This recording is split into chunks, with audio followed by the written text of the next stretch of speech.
Hey there Candy Crush lover, is your Candy Crush Saga crashing mid-level? Like right when you are about to win? Don't worry, I got the fix. In this video, I'll show you how to fix Candy Crush Saga crashing issue. So without any delay, let's start the video. Go to your phone setting. Find app or app management. It might be different depending on your mobile device. Then look for Candy Crush Saga. Once you find it, tap on it.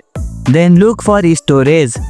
Once you find it, tap on it and then clear its cache. It's like a mini refresh that clears the junk without deleting your progress. Outdated app is equals to buggy app. Head to the Play Store or App Store. Search for Candy Crush and tap update if it's available.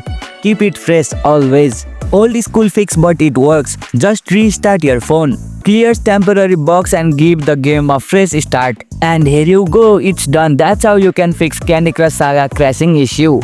If you liked our video, press the thumbs up and share button. If you have any question, comment down below and don't forget to subscribe the channel for more tutorials.